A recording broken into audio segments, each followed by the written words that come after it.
And for more now on the Islamic State threat and what can be done to stop it, we're joined live in our studio by Douglas Smith. He's a policy analyst and a former assistant secretary with the U.S. Department of Homeland Security.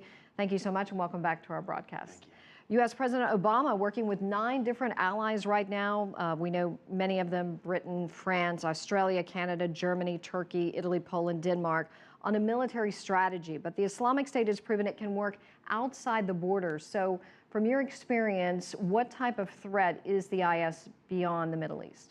I think it's a big threat, and I think it's one of the reasons that both Secretary Hagel and Secretary Kerry are traveling to the region.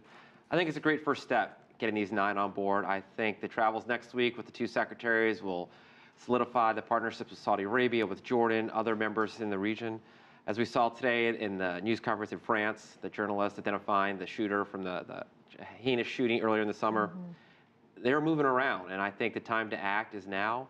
But I do think the people that say the president has moved too slow aren't taking into consideration the complexities of the problem. When the first President Bush took his time in the first Gulf War, we saw the success that could happen.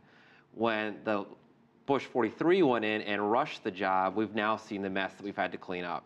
So these are complicated and trying issues. They take time to solve them, and we need to make sure we do them in a way that they can be sustained.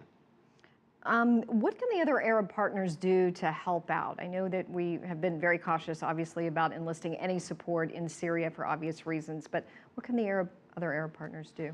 I think a couple key areas. I think one is just straight raw intelligence in the region. They have an incredible ability to capture data, helping us share on that and to figure out better ways to strike. I think the fact that they are now coming out so vocally against them. You know it's a crazy group when both Al-Qaeda and Iran condemns you. And I think with the Saudis getting on board, with Jordan has been such a phenomenal ally in the region, having them as part of this coalition will make all the difference in the world. Earlier last week, U.S. President Obama was a little cautious in talking about strategy and moving forward. From where you used to sit with the Homeland Security Department, why would he be cautious? I think it's a smart move to be cautious. All we have to do is look what happened when Rumsfeld and company rushed us into Afghanistan, rushed us into Iraq without a real plan. We're still picking up the pieces today. This is even more complicated. These terrorists have shown to be absolutely brutal, no recognition of any order of law. And I think the president needs to take his time to make sure that what we put in place can last. The last thing we want to do is to wake up tomorrow and find out we're sending 100,000 troops into a region for a no-end strategy. So I think while it is frustrating that it appears from the outside, I can assure you that the people on the inside are taking the cautious steps necessary to make sure this is a plan that can be sustained and can last the test of time. Looking back at Al-Qaeda, how would you compare IS to them and their tactics? Or is there any comparison? Hard to compare them.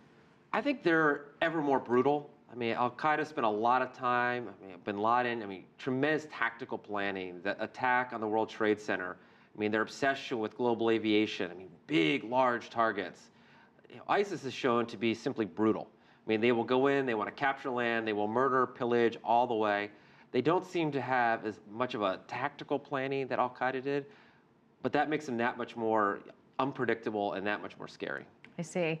And what about cells in different countries, and how do countries prepare for defending themselves against them when they are so unpredictable? I think it's going to be a real challenge. The good news is in the post-9/11 world, the ability to travel, when you get on a plane, everyone knows 72 hours out who's on that plane.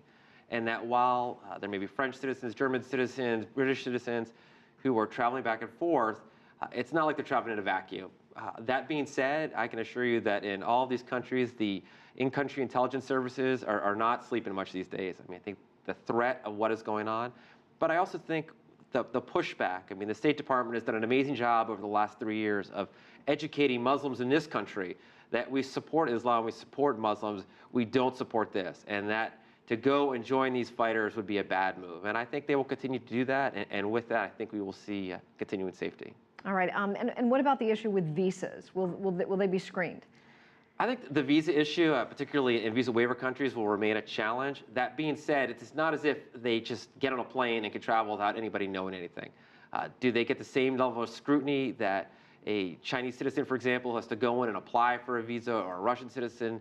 No. But that being said, their paper is in the system, and if they land at Washington Dulles Airport or Los Angeles, CBP officers are going to be looking at where they've been traveling, and they're going to apply an extra amount of scrutiny to make sure if they've been to a spot, such as in Syria or Iraq, they're going to have some pretty tough questions as to why you're traveling in the United States. Alrighty, Douglas Smith, thank you as always for your time and insight. We really appreciate it.